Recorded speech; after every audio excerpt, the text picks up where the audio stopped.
Good morning, everybody, and welcome to Vega Virtual Talks. Today's topic is on leadership during a pandemic. Welcome to every participant that have dialed in to the Vega Virtual Talks. We also welcome our speakers that are joining us today. My name is Nareta Pretorius. I am the campus navigator at the IIE Vega School here in Durban, and I will be the Vega Talks facilitator for today. The structure of Vega Virtual Talks is that we'll go into the introduction.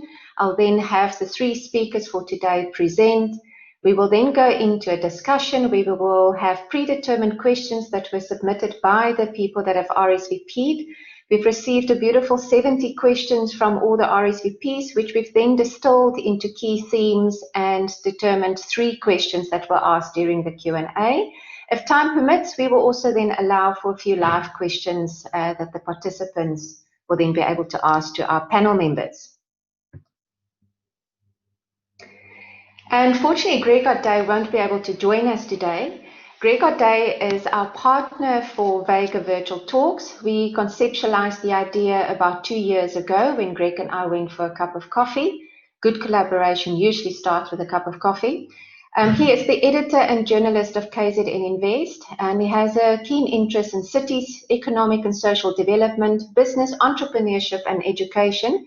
And Greg has been involved in a number of media, including newspapers, magazines, television and radio. Greg, although not joining today, will be able to listen to the talk, and what he usually does is to translate the discussion into an article that he then publishes as part of the KZN Invest. Our first speaker for today that I'd like to introduce is Dr. Sean McCoy. Sean is the founder, member and active operational executive at HKLM Group. He's been with the group since 2003 and previously managing director at both Enterprise IG Africa Middle East and Specialized Exhibitions. Sean has a industry career spanning 33 years working on brands in Africa, Europe, Middle East, Asia and the US, centered on business and brand strategy, key account management, business development, and general management. I've included the URL for each speaker so that you can go have a look at their website. Sean, welcome to Vega Virtual Talks, and thank you for joining us today. Rita, thank you. Great to be with Team Vega, and a very good morning to all our online participants. Great to be covering what is a sorry, I'm jumping the gun. My apologies, Nareta. No problem. Good morning, everybody, and good morning to all the delegates. Thank you, Sean. I'd like to add that Sean is also on our advisory council for Vega, and he's also been supervising Vega Master students in the past few years. And then I'd like to introduce Travis Gale. Travis Gale is going to be our second speaker for today. He's a culture and leadership consultant from the Apple Tree Group, being a consultant, facilitator and keynote speaker with over 15 years experience in curating and facilitating culture solutions for a range of clients within the IT, e-commerce, finance, insurance, retail, FMCG, logistics and insurance sectors, and I've also included his URL. Travis has also been doing quite a few guest lecture sessions for the Vega students. Travis, welcome to the talk today. Thank you, Nareta. Yeah, thank you to all the participants for joining. Looking forward to being with you for the next hour. Fantastic. Thank you, Travis. And our third speaker is Dr. Priya Dyer. Priya is the Director, Researcher and PhD Supervisor from the Leadership Dialogue. Priya comes with her experience as a human resource practitioner, academic and consultant working across a range of industries in South Africa and abroad. Skilled in leadership, creating high-performance organizations and teams, enabling diverse and inclusive work environments, facilitating employee engagement and experience, and therefore driving culture change. And she does so by utilizing performance management as a key business tool. Priya is also working on a book that will soon be released in a few months, titled Diversity and Inclusion, and it's done by Knowledge Resources. And I've also added her URL. Priya, welcome to Vega Talks. Hello and good morning. It's good to be with you all today. Fantastic. Thank you, Priya. All right, without further ado, we're going to move now into the discussion. First up, we'll have Dr. Sean McCoy. And just to remind everybody, our overarching topic for today is leadership during a pandemic. And when we talk leadership during a pandemic, we can take the broader notion of pandemic as what happens during a challenging and very difficult time that disrupts what we may call as our norm or the ways of doing. So, Sean, we look forward to your discussion and welcome. Over to you. Thanks, Narita. Now that I can formally get underway, sorry about jumping the gun like that. Yeah, I think a very big topic to cover in a short space of time, but I think that in itself is a great opportunity, I think, just to stimulate, hopefully, across all three of us as panelists, to stimulate some dialogue and reflect broadly on the subject with all our participants. Our perspectives, or my perspectives, are really a balance between some points of view and some thoughts around the principle of leadership during a crisis, and then also very specifically just taking some learnings from the field. Some work that we've been doing as HKLM, just helping to package communication solutions and using brand on the inside of organizations where a number of leading blue chip clients and leaders, particularly during this time. I thought an interesting point of departure is really just to hold out a visual, I think, just to contextualize, I think, the situation or the environment in which we're currently leading. It's a great little illustration by a gaping void out of the US. On the left-hand side, there's this kind of historical perception of that, leadership looks as neat and tidy and orderly and potentially as hierarchical as that. Whereas in the reality on the right-hand side is that's what leadership feels like, and you could even argue that that's more accurately what leadership looks like today. A lot more fragmented, a lot flatter, and leaders in many parts of the organization, not just one individual sitting at the top of it. So it's a lot less orderly, it's a lot messy, messier, and everyone in the organization, technically speaking, leads in one way, shape or form. So it's a demanding time for leadership, and it's fragmented and oftentimes is lonely. I think one loses sight of that fact that sometimes leading is a very lonely place to be, and one shouldn't underestimate that. I think in terms of solving the environment, or dealing the environment rather, in which we're in at the moment, I think it's a critical time for leaders to find this balance between what we've consciously termed brutal honesty, and I'll contextualize that in a minute, but this balance between honesty and hope. And obviously it's a very fine balancing act. We're working with a particular chief executive in the world of financial services right now. He's a he, and he refers to his role as being one of a wartime general at the moment. And it's not typical alpha male warrior status. He's a really humanistic, people-centered person, but his reference point is that the environment right now is brutal. The conditions are brutal. The realities are harsh. It's not a time for the faint-hearted, and he likens it to the wartime era. But I think contradicts that by saying that a key responsibility for leaders is also to deal hope, but it's got to be hope of the right kind. It's got to be hope anchored in credible action plans, clear steps to take. What are strategic solutions to deal with the current context? And of course, all of that has to be packaged in the right way. So communicated frequently at the right time and the right place, and very specifically with candor and honesty, as opposed to charismatic leadership. So right now, I think that candor and that authenticity of the leader is absolutely vital. No amount of rah-rah or spin, inverted commas, is going to mobilize and deal the level of hope that we need in people.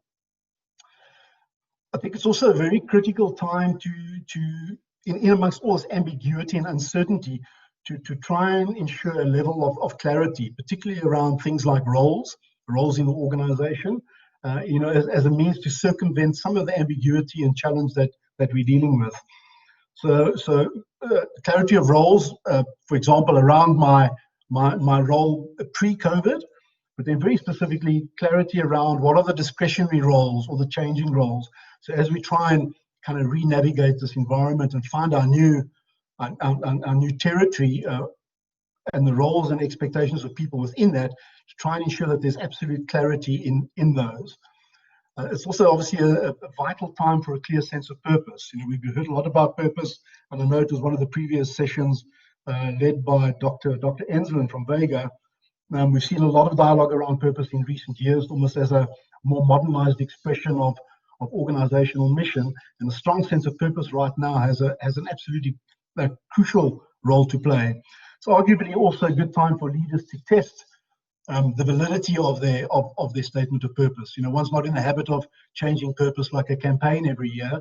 But that said, it's a good time to reflect on, is our purpose relevant for this new order, for this new world that we're facing and going headlong into.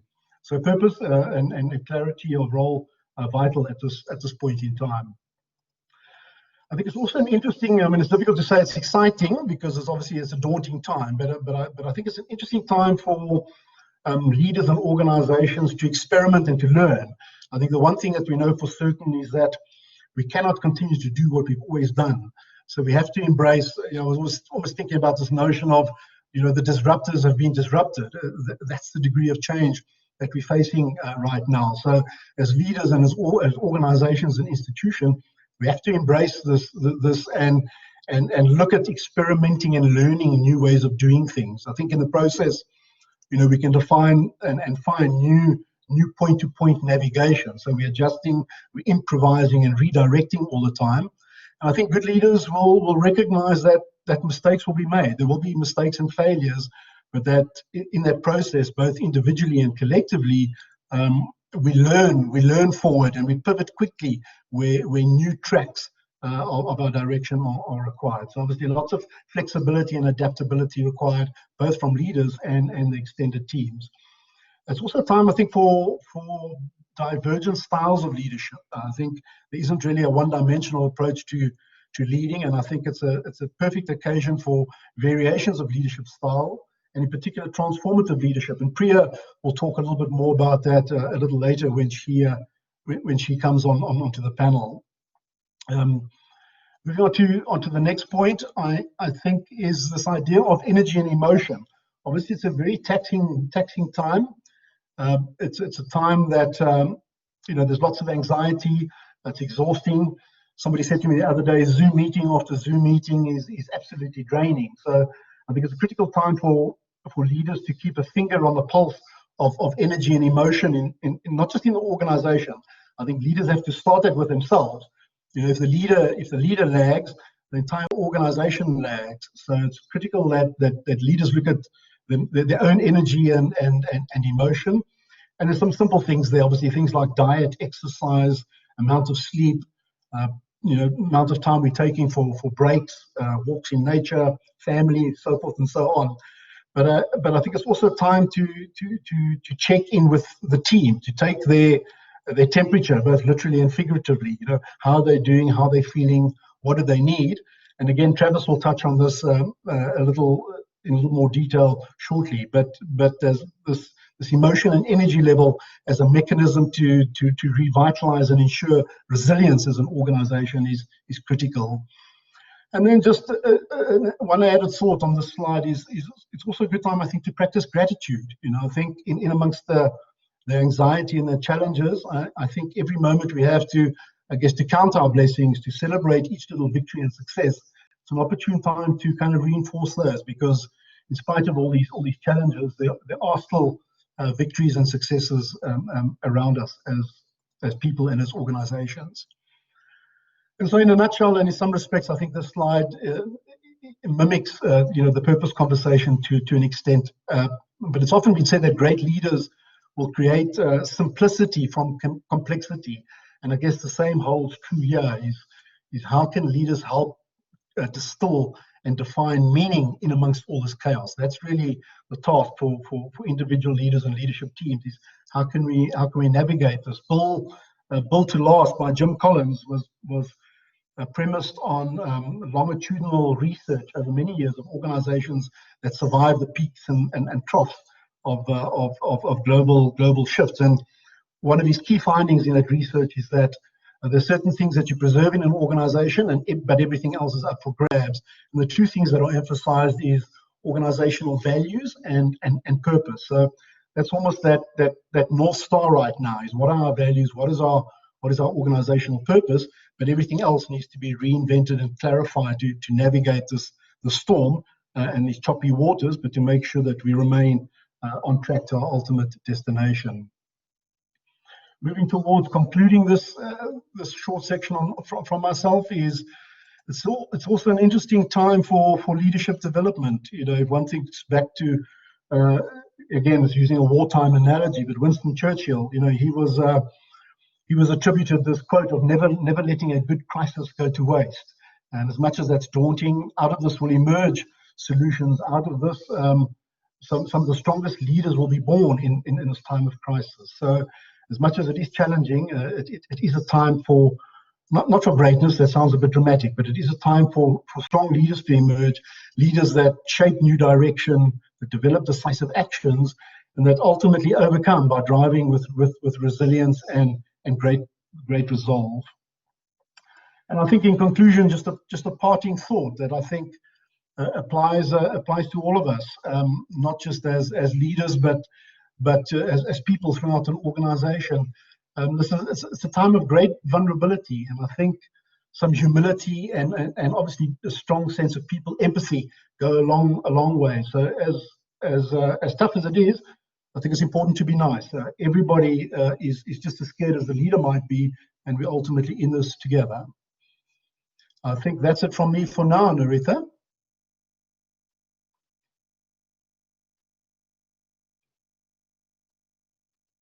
Hi, everybody. Thank you so much for that, Sean. Sorry, I'm just quickly helping Travis. He unfortunately got kicked out of the talk. I noticed that he did. I saw a flash on my screen.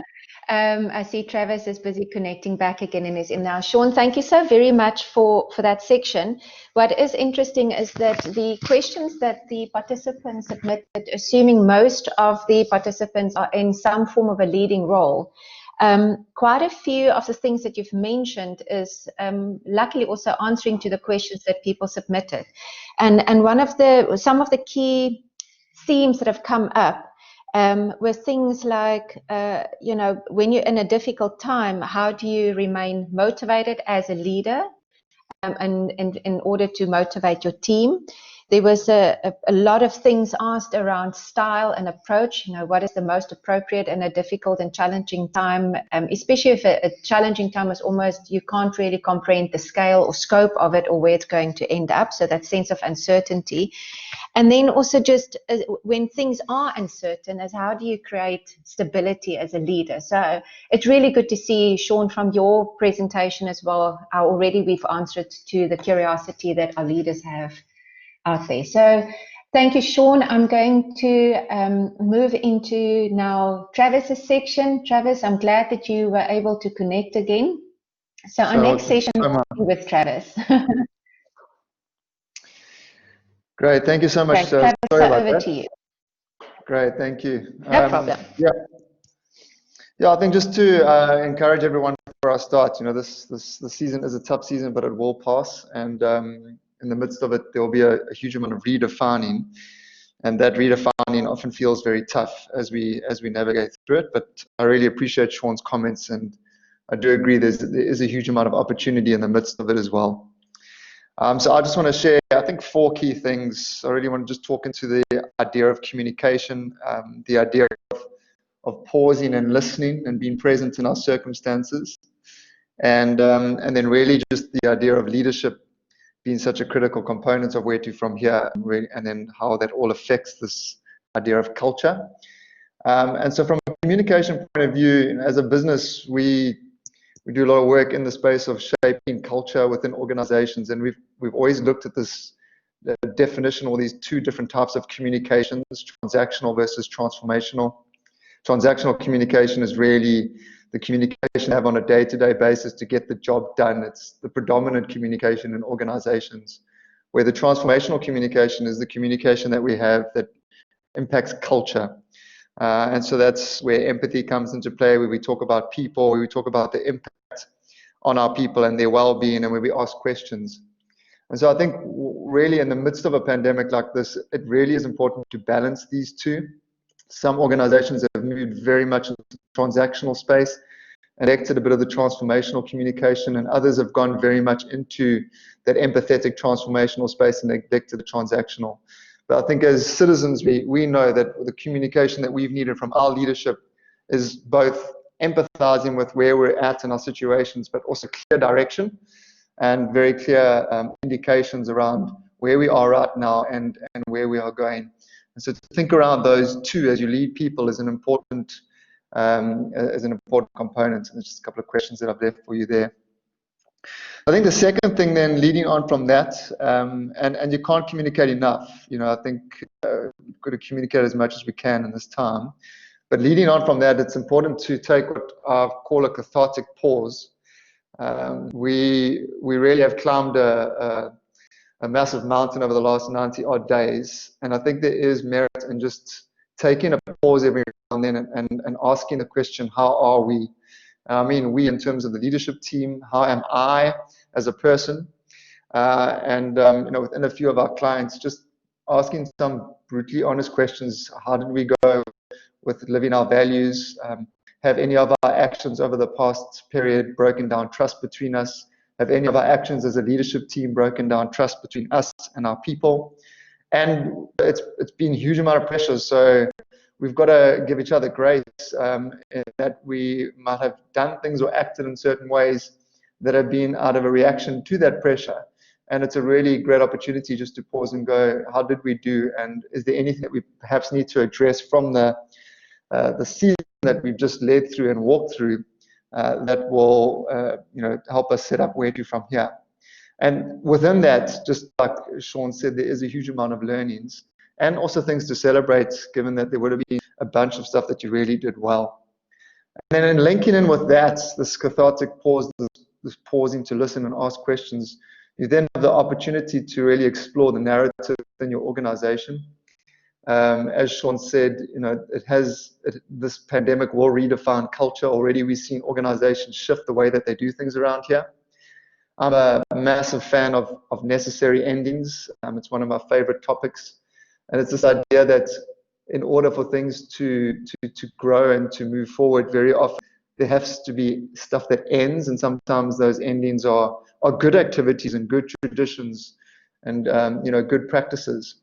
But exploring the narrative is really just about looking within your organization and taking stock of how the past season has perhaps redefined your culture, and not slipping back into comfort zones as the economy begins to open up, and really just owning some of the stuff that you think may have ended and could potentially stay as a necessary ending as your culture moves forward into the future.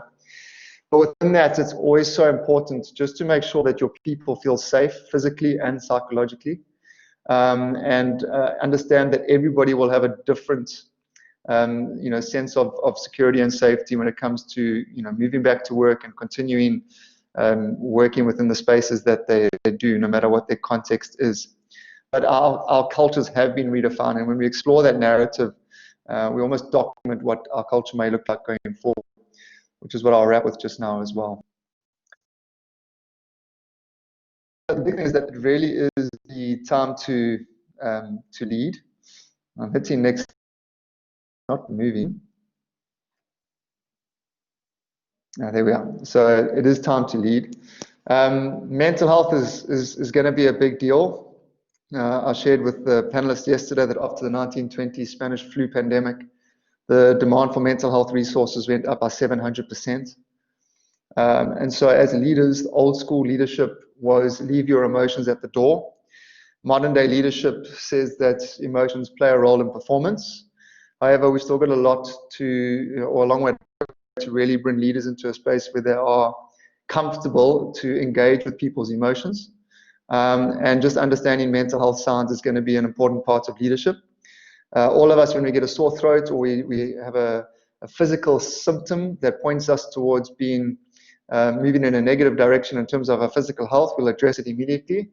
But I think on average, the amount of time that it takes for people to address mental health issues from seeking professional help is about 11 years. So understanding what those symptoms are, putting skills and tools in leaders' hands to be able to deal with where people are at mentally and look for signs and point people in the right direction is important. Coping mechanisms, work-life boundaries, supporting people's self-talk, emotional intelligence. I mean, these things become critical as we develop self-care strategies for ourselves as leaders and self-care strategies for our teams and for our individuals. And the idea of tough conversations really becomes such a critical tool. I mean, this is one skill set that is really fundamental to the ability to leaders having tough conversations, giving feedback, holding people accountable, receiving feedback, and balancing this tension of a focus on performance and a focus on engagement, a focus on well-being, a focus on employee engagement at the same time. So it's going to be a fantastic opportunity for leaders to stretch and develop their capacity and insert new skills into the way that they do things around here. And so I think the last little piece then is really this idea of good culture is good business. And that really is our statement of belief at Appletree. And I think the one thing that has really been interesting for us is that those that invested in culture prior to lockdown were able to navigate this terrain far more effectively than those that hadn't. And we've seen that really quite, it's glaringly obvious with regard to the clients that we've been working with. And then those that have taken culture very seriously as they've navigated lockdown are setting the cultures up for the next season. And people are responding to that focus on culture and are showing a collaborative intent to want to move the organization forward into new terrain, into a redefined terrain, which is actually potentially a very exciting terrain. So those are some of my thoughts on leadership in a pandemic. And yeah, Sean, thank you for your comments. And I know Priya's comments will just add even more value than what these have. Thank you so much, Travis. What I'm also so chuffed about is, again, the questions that were submitted by the participants who RSVP'd. There were quite a few people that were intrigued by the well-being and EQ, so emotional intelligence and maturity balanced with the well-being. And again, how do you balance well-being and accountability while showing empathy? Yes. And Travis, this is maybe a rhetorical question, so I'm not going to expect you to answer it. But I think a lot of people are intrigued by how do you even develop culture? And it's a huge question. It's a loaded question, because what makes up culture within a brand? And like you said, is if your culture was strong before lockdown and before the pandemic and the crisis hit, you're standing much stronger as an organization because the DNA is strong, the culture is strong, and it suggests, behavioral. People know the values, they have associated behaviors that come with it. I think a lot of people who are having real difficulties within their organizations is often, like you said, is where the culture wasn't strong to begin with. But then it leads to the question, what can people do now if the culture wasn't strong to begin with? Now, I know this is a loaded one, but if you had one line, what would you suggest? Where to start? The reality is the culture of the leadership team will bleed into the culture of the organization. So I think that is a starting point, is to just focus on how the pandemic and this time has impacted the culture of the leadership team, and to address the health of the culture in that space, and then let that be a starting point to kind of cascade and bleed into the organization. I could do another hour on frameworks and whatnot around this, but that would be kind of the starting point for me. Exactly. Okay, perfect. Thank you, Travis. Thank you very much. We're going to move into session 3, which is with Priya. Priya, welcome, and over to you. We look forward to it. Thank you. Great. Okay, so there's 3 things that I want you to walk away with at the end of my presentation. The first of those 3 is that everyone is a leader. An important trend in leadership theory is that our perception of who is a leader has evolved over time. So in our recent past, the leader was the head of the team or the organization or the school or the church. So we knew them, and we probably still know them, as charismatic figureheads who used their experience to provide guidance and insight about what needed to be done in their organizations. So an example of this within our work organizations would be an experienced sales manager who uses his or her experience and insight to develop the sales strategy. The problem with this, and why we've seen a change in our practice and in our theory, is because we are now living in predictable and different times. So just because we did something well in one way yesterday doesn't necessarily mean that it's going to work well tomorrow. Market forces are changing so rapidly that it's actually not realistic for one person to carry the load on their own, which is really why the practice has changed into a more distributed format.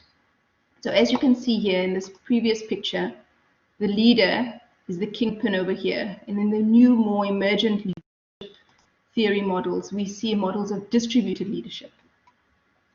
It's also known as collectivistic or participative leadership. And it's really where every member of the team contributes their insights to improve the performance of the team. So it's really about the notion that together we are more than one. So when we go back to that sales team scenario that I gave you earlier, in this scenario, each team member contributes their insights to current market trends, and the team co-creates a plan based on these insights. So this is quite different to the old scenario where the leader would give direction. In the new, more modern way that's emerging, that's already very present in some organizations, we have a situation where people are effectively co-creating our way forward. And of course, this has a benefit of people being more engaged and people being more empowered, which also in turn have more benefits for the team. So we come to our next point. It's all very good that things have changed, but what does that mean for us now? So it's all about you. Because everyone contributes to where we're going, and everyone takes responsibility for us getting there. This means that it's time for everybody to start to own our role as leaders, no matter what position you have in the company. So this is a really important point. I'm just going to say it again. It's all about you and how much accountability and responsibility you take in contributing to the efficacy of the team. It's not just about that one person anymore. Each one of us need to stand up and contribute. So the big question now is, how do we do this? It sounds very nice in theory, but how do we actually go about doing this? Earlier this year, I came across a really nice resource called the 15 Commitments of Conscious Leadership. For those of you that haven't read it already, I would strongly suggest that you put it on your must-read list. The model that I'm going to present now comes from that book. So it's called the Model of Conscious Leadership.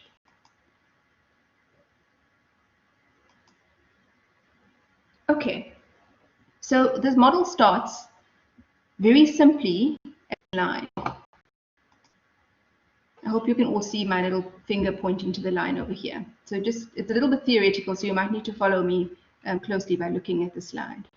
Yeah, we can see so it. the model, you can see it. I could put it up. So the model starts off with this line, and then you have here below the line and above the line. Below the line is when you, me, all of us react or respond to what is happening to you, what is happening to us, right? So we are reactive, we are defensive, we respond effectively to what's happening. We are reacting to what's happening in our environment. Above the line behavior is when we take responsibility for what happens to you and me. So what happens to you, and then you take responsibility, you learn and grow. So I'm going to give you some examples because that will help you to conceptualize this in an easier way. So let's go back to the sales scenario because that's an easy one. In the below the line scenario, the world is being done to you. Essentially, this means that you feel that you are a victim of the situation. So when you lose a sale, your first response is to defend why you lost the sale, and you blame somebody else for why, and potentially you blame somebody else for why you lost the sale. Or you don't even tell somebody that you lost the sale. You want to be right, and you are potentially scared of the ramifications of not being right. This same situation played out in an above the line scenario would be when the salesman lost the sale, he or she takes responsibility for having lost that sale and uses that as an opportunity to learn and grow. So here, there's actually no learning taking place because we are defensive, we are blaming, we are withholding. There's no active progress that happens when the world is happening to us. When we take responsibility for what's happening, good or bad, this is an opportunity for us to learn and grow from the situation. So effectively, our business, we as individuals learn and grow, our teams learn and grow, and so we build trust, and of course our businesses learn and grow. Let me give you another example. So let's say that the team are working from home because they've, due to COVID. And so as a result of this, in this scenario, the team is not performing up to their usual standards. So the manager, in a below the line response, blames the team for not performing to the usual standards. Or the manager says, right, you know what, if you guys don't pull up your socks, lose your job. So he effectively creates a fear situation to try and rectify their performance. In an above the line scenario, where the team's performance isn't where it needs to be, we then go into an open and candid conversation about saying, listen, guys, we are not where we need to be. What do you guys think? And we use this opportunity to listen so that we can learn and grow and then take responsibility for what needs to be done differently. Let me give you a third example. Let me make this a slightly more personal example. Let's say your relationship with your partner is not going well. So you could, in a below the line response, you could say, listen, this is not going so well because of what my partner is doing. So because he doesn't buy me flowers, or because he always shouts at me. So effectively you are being defensive, or you are blaming your partner for what goes wrong. You're not actually taking responsibility because you want to show up as being right. In a by me response, you say, okay, look, my relationship is not going so well because I am not doing this. You say, you take responsibility. Because I am not doing this, we are not able to chat to one another in a nice way. Open and candid conversations with our partner to say, listen, what do you think? How do you perceive this? And then we move forward and we use this as an opportunity to learn and grow. Listening to one another, of course, is part of it, and then we build trust in the process. Both of us can then take responsibility and we move forward. Okay, I hope that you understand what I'm saying here. I can't go through too many more examples, but maybe if you have more questions around this, we can chat a little bit later. So I just want to very quickly summarize. Below the line is a to me, and so we usually associate this to me behavior with people that have an external locus of control, and what that means very simply is you associate the world as being done to you. And for those of you that know about locus of control, above that is when I am in control of my responses, I take responsibility, I am responsive, I am curious, and I want to grow and learn from the situation. So I want to reiterate a few points just in closing here. One is that everyone is a leader. Everyone is a leader. We all need to take responsibility for our actions, because if we don't, and if we keep relying on one person to lead our organization, lead our team, we are not going to be nearly responsive enough. So collective action is where we need to be if we want progress. The second key takeaway is locate yourself.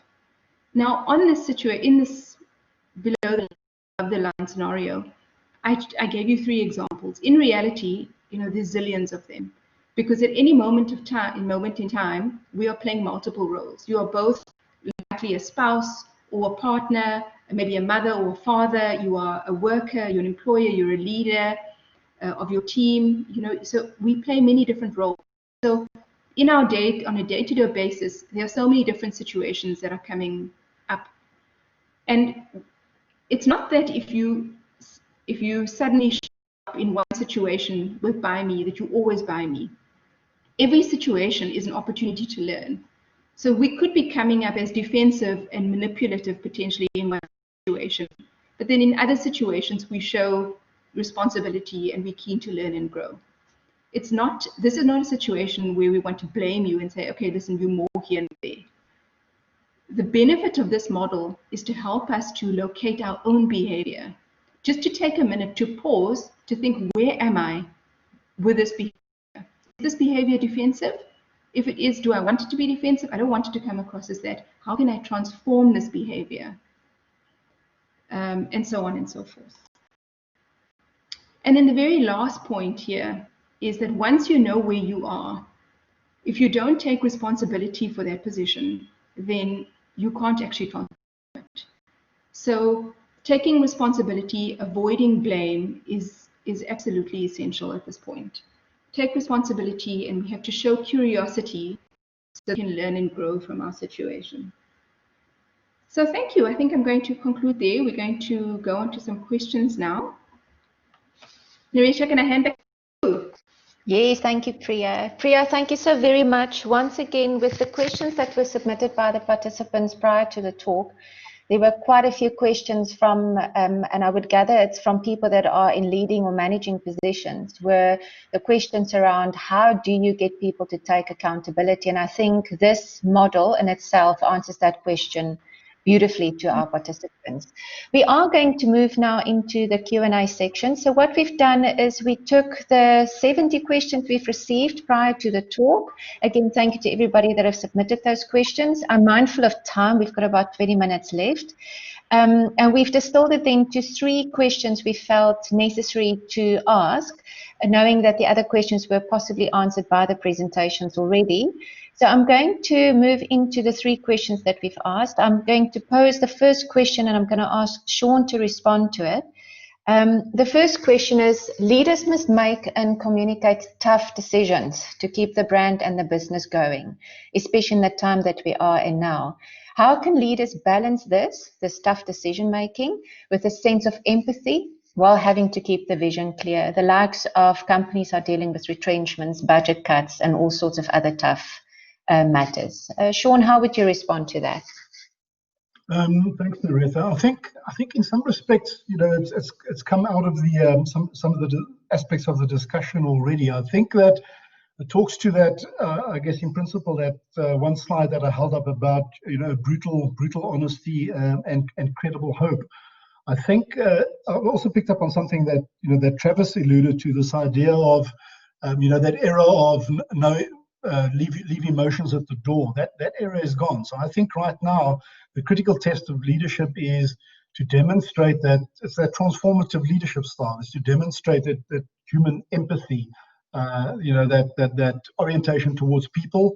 I think bringing a kind of a values-led, purpose-driven logic to the table, I think will help a lot. So I think if people in the organization can feel let's call it care, if they can feel the care, if they can feel the emotion of the leader, so that there is a sense it's not just about numbers and cost cutting and restructuring, that's all the brutal stuff, but that it's not just about that there is a sense of care, and there is this empathy, and there is this heartfelt sense of the chaos and the anxiety and the challenges that we are dealing with. I think people can connect with that, and I think people will understand. I think nobody right now is not aware of what's going on in the world and in the country around us right now. So I think if there's clear communication, if there's a deep sense of empathy from leadership, and in terms of that connection with people, I think when one then lands the hard conversations, the restructure, the retrenchment, the salary cut aspects, people understand it. Doesn't mean it makes it easier,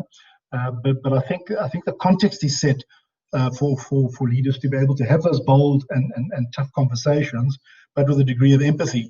We've seen this with this particular CEO in this financial services company that we've been working with. In fact, we're delivering a body of work this afternoon to this particular leader, and massively human-centered. You can sense a heartfelt sentiment in all his communication, but that doesn't stop him from having the tough conversations. He uses, as I said, that wartime general analogy to say, guys, this environment needs tough calls, but I feel for you as people. I was also thinking earlier on about, and perhaps as a bad example, because that organization's in a lot of trouble right now, but with EdCon, literally as we went into the first week or two of lockdown, Grant Patterson was literally in tears on air, talking about the challenge that organization is facing. And no matter where you sat in that organization and what you're dealing with personally, you could definitely feel the leadership sentiment coming from him in the reality of what the organization is facing. So, I mean, I could ramble on here indefinitely, which obviously I don't want to do in the interest of time, but I think it's that balancing act. High levels of empathy, but tough and direct and honest, credible communication. Perfect. Thank you, Sean. I know that I think, Travis, you and your line of work also have critical conversations as a reference point. So it could be something that people can look up, could be helpful for them. Yeah, I mean, any tool that's going to teach the ability to engage with, I think all the panelists have mentioned candor and conversations are important. Absolutely. Travis, this is your question. So the question that quite a few people also ask in relation to them being leaders and having to lead a team is, how do leaders remain motivated and focused if they are or the team is getting tired and overwhelmed by the complexity of a challenging time like we are experiencing now? How would you respond? I mean, to use a very typical analogy of air pressure dropping on the airplane, the mask comes down, you put it on first before you put it on the people around you. I suppose you're not going to put a mask on some random person next to you or your children. But the reality is we've got to develop a self-care strategy to maintain the capacity that we need to lead. So from a self-care point of view, I'm talking about mental, emotional, physical, and spiritual. Just from a physical point of view, if you as a leader aren't engaging in at minimum 20 minutes of exercise 3 times a week, you're doing yourself a disservice. We've got to be intentional around fueling ourselves energetically, and no matter how painful it might feel to engage in those activities, they really are paramount through this time. I think second to that is we've got to influence the narrative, and what I mean by that is we've got to filter the information that we engage with, and we've got to choose quite carefully the information that we pass on around us, especially if we do set the tone. I spent 20-30 minutes listening to SAFM just the other day, and I got out the car feeling quite depressed. So it's what do you listen to, and very importantly is really making sure that these are credible sources and that you're asking the right questions. And I think to create the space to talk, one of the biggest reasons why we enter into mental health issues is because we numb or suppress what we're feeling. And this is the time for radical candor and for conversation. And so those are all, I guess, internal self-care strategy mechanisms. And those then just need to be married with the idea of keeping the main thing as a team. I think Sean has alluded to keeping the roles and responsibilities clear, making sure that strategy is there, and not adding superfluous activities that are just going to add activity and perhaps distract people from key activities that they can put their energy into, because we are going to be working from a depleted energy resource because of our context. And so, I love what Priya said. It really is around how do we take responsibility for self and how do we help people take responsibility for themselves. But let's do that together because it just makes it that much easier. Thanks, Narita. Thanks, Travis. Before I move on to Priya's question, I know that in your work you often talk about, you mentioned the self-care and fuel yourself, and you often talk about the batteries that we have and we need to charge our different levels of batteries, the physical well-being or the mental well-being, feeding your soul, your body, and your mind in so many ways. And if we don't charge those batteries, it runs flat. And if you run one battery flat, the others start following suit. So thank you very much for that response. I'm sure that those are listening in are finding it very useful. So I hope they're going for a 20-minute run after this. Question 3, Priya, you spoke quite a bit about self-leadership, which was also a question that came out quite often, that balance between self-leadership and accountability, which I think that your model clearly responded to.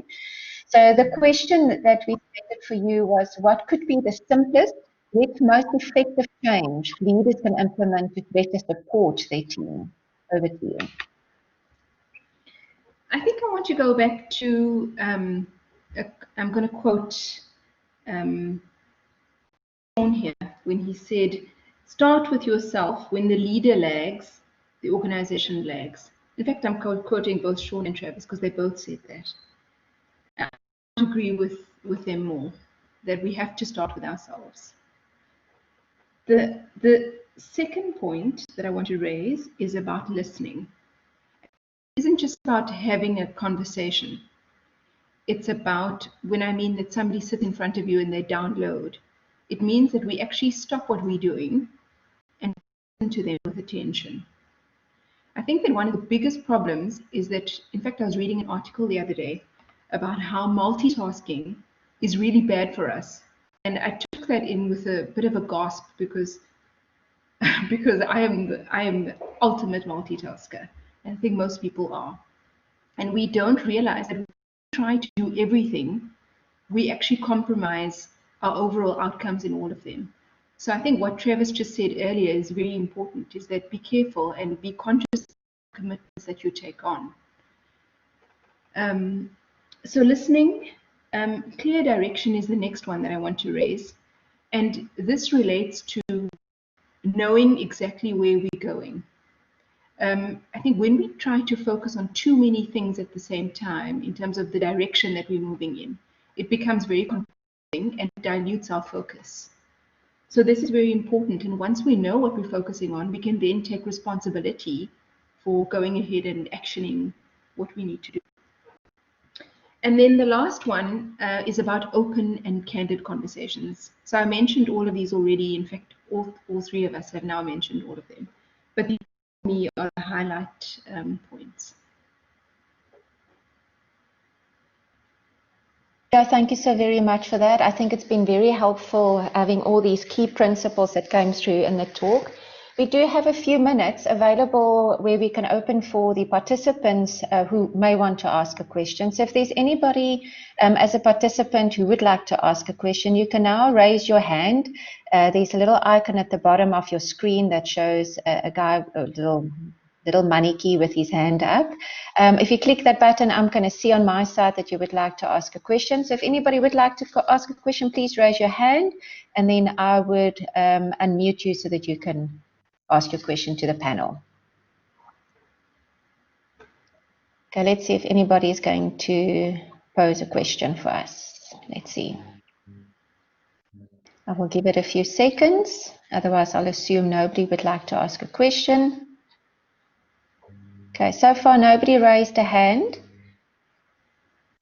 Okay, it seems like we've handled the conversation quite well and answered all the questions that were asked prior to starting the discussion. I think it's then only fair that we say we conclude the session. I would like to say thank you to each and every person, Priya, Sean, Travis. It's been a wonderful, engaging conversation. I must be honest that the responses to the leadership topic has been immense with the questions that we received and the responses prior to the talk. We are going to have the Vega virtual talks loaded onto our website so everybody can go onto it. All the previous conversations are also loaded there. Priya, thank you. Sean, thank you. Travis, thank you. It's been wonderful having you on the panel. And if you've got any concluding thoughts, you're welcome to share that with us. Yeah, thank you, Narita. I really appreciate you having me. I think I just want to encourage everyone. I have a statement that I've been hanging on to, which is you were made for tough terrain. and yeah, just keep going. Again, this time will pass, but we've got what it takes to make it through. Beautiful. Thanks, Travis. Thanks on my part. Thanks for the invitation to be part of the forum.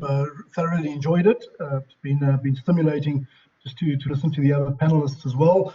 I think my closing comment, perhaps building around Travis's, is I think just going back to that point about gratitude. You know, as hard as it feels and as tough as it feels at times, take time to reflect on what we can be grateful for. There's lots of good stuff around us still, and let's hold on to that. Absolutely. Well said. Priya, thank you from our side to you too. Thank you. Thank you so much. I've so enjoyed being here today, and good luck with everybody. Good luck to everybody in going forward with your challenges. Excellent. Well, thanks every person that have put time aside to dial in today. We appreciate it, and have a good Friday, everybody. Thank you.